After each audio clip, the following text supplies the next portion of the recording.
Coverage of the ARCA Racing Series on Speed is brought to you by Messina Wildlife Management. Stop animal damage with Messina Wildlife Management. And by Aaron's. You don't need credit. All you need is Aaron's. It's a beautiful day here in Talladega for the ARCA Racing Series 250. Quite a difference from when we tried to start this race yesterday at 4 o'clock when the thunderstorms came through. Now let's head to pit road and Ray Dunlap. Well, we talked about it being a learning experience here at Talladega. The last thing that Ty said on the radio was, woohoo, this is fun. Yeah, he's finally getting to race a little bit. We led there for a long time, and now he gets to race a little bit. But he's doing a heck of a good job. We kind of made a pit strategy at the beginning of the race, and we're going to stick to it. So you're all good on fuel now? We're all good.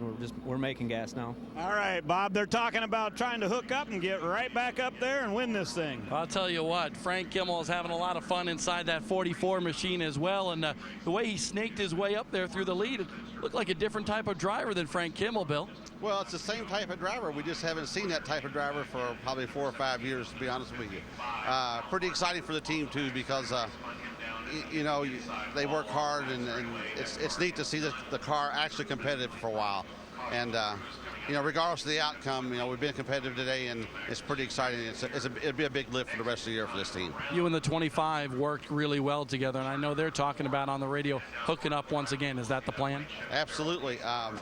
You know, it's just a whole lot nicer to be up front. It looks like cleaner air is better. The only thing I don't like about it is it uses more fuel up there, and I'm still a little bit concerned about fuel. Uh-oh, still close for fuel for Frank Kimmel, guys. Well, he's got that 41 behind him, and I'm guessing that Ty Dillon would like to make some friends right now because he's led a lot of laps here, and I'm sure that if the field would get the chance, they may hang him out. I was listening to Billy O'Day, his spotter, and he said, hey, Ty, I think everyone behind you would just as soon you be at the back. We better figure out how to work with that 44, stay up front till the end. Green flag back in the air, 19 laps to go. Kimmel on over a 2-year dry spell as far as getting to victory lane. Can that all change today? See Bobby Gerhart lurking back there. Bobby's just outside the top 10 right now. And anyone that works together with one other car has the opportunity to make its way to the front. It's just who will try to do the two-car tandem.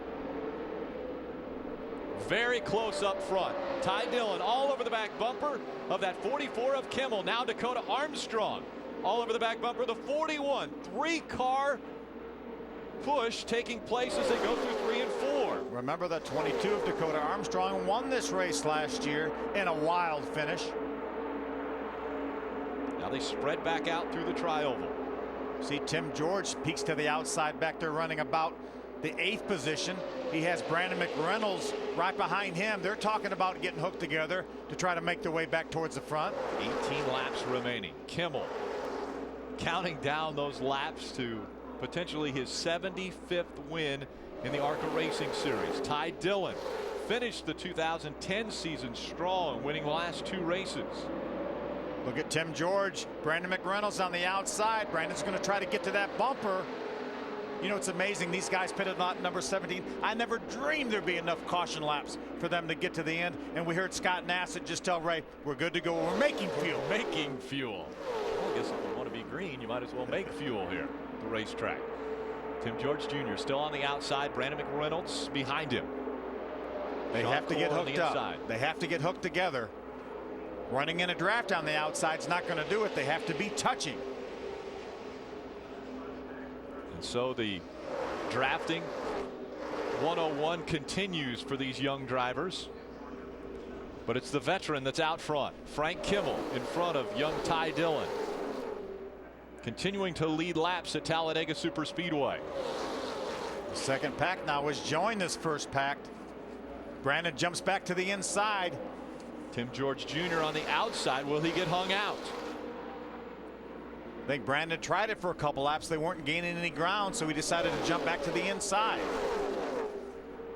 Coming into this race, Frank Kimmel leads the all-time ARCA Speedway or Super Speedway lap leaders. Coming in, he led 2,645 laps in 80 races, and he's adding to that number today. Chris Buescher on the inside. You saw Tim George on the outside. There's Brandon McReynolds. They've reversed it. They have Brandon out front now, Tim George behind.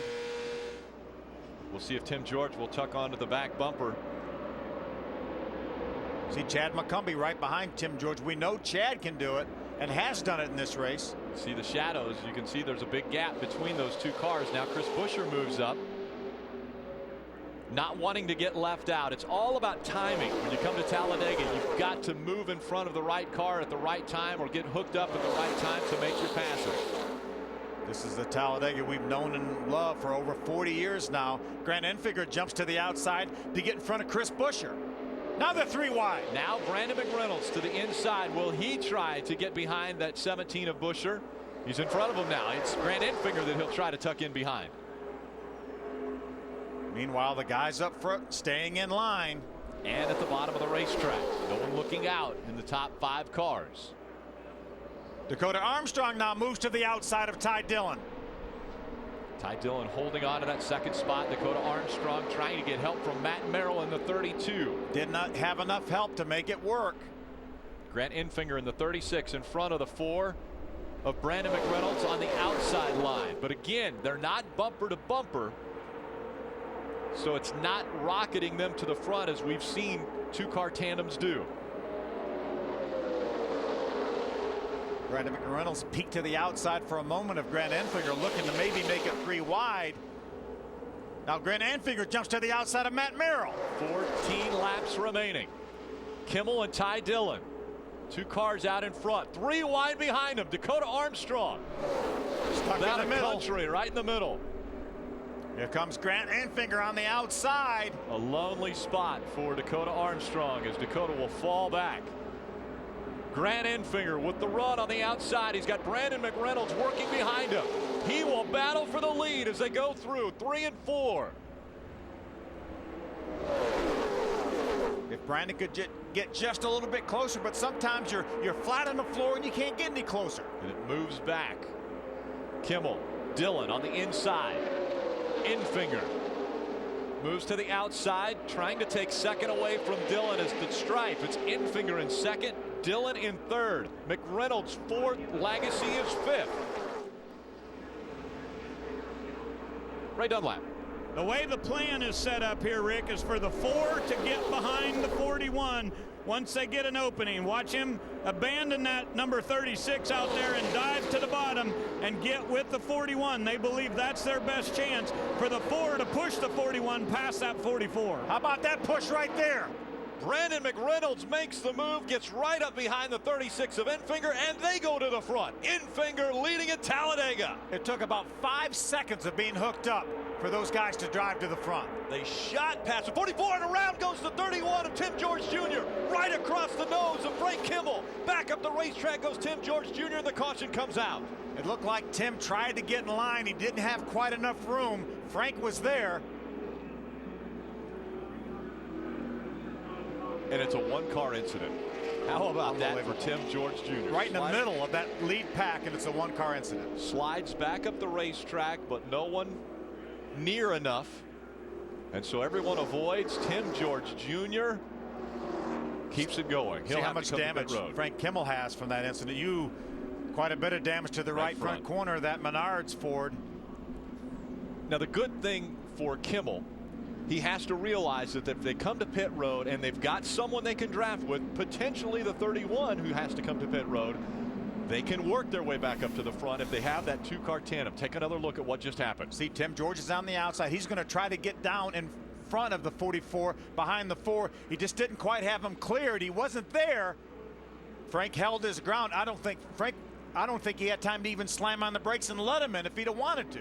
And if he would have, the accordion effect, he probably would have got run into the back of and got spun around, and then we would have had a big one. So probably the right thing for Frank Kimmel to do. Here's another view of it. Now watch. The 31's going to try to come down to the inside behind the 4.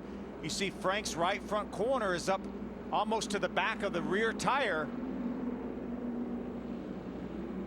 Frank does a nice job avoiding that grass. What an amazing job by Frank Kimmel there. A car sliding across the nose, and he's able to pretty much keep it at speed going through the tri-oval. Frank stays on the racetrack. does not come down pit road. Tim George Jr. making his way onto pit road. The only casualty, it looks like, was the cone to the entrance to pit road. Welcome back. ARCA Racing Series 250 here on Speed, your motorsports authority. Out in front of this field, it's Grant Enfinger. We're under our 6th caution. As we saw the 31 of Tim George Jr. go around, the Aaron's lucky dog is Brent Brevak in that number 3. So he'll get one of his laps back. Had problems early on in this race and is 11 laps down to the field. That means there's 25 cars right now on the lead lap. Bob Dillner. A big debate right now on the radio for the team of Frank Kimmel. When they hit the 41 car, it did some damage to the right side of the nose where that nose meets up with the fender, and right now they're trying to decide whether or not to come down pit road. Tony Hirschman Jr. is the spotter. I mentioned that before. He says, I think we're going to be okay, and honestly, Bill Kimmel and the boys down here just gave them go ahead to stay out. Frank Kimmel, despite that damage, will stay out on the racetrack. Yeah, that's great news for Frank Kimmel not to give up all that track position. You can see there, I'm just a little bit worried about the front edge of that fender rubbing on the tire, but a lot of times that'll make its own clearance. You see that you want that fender out flush with the outside of the tire, and it's not now. It's inboard of that.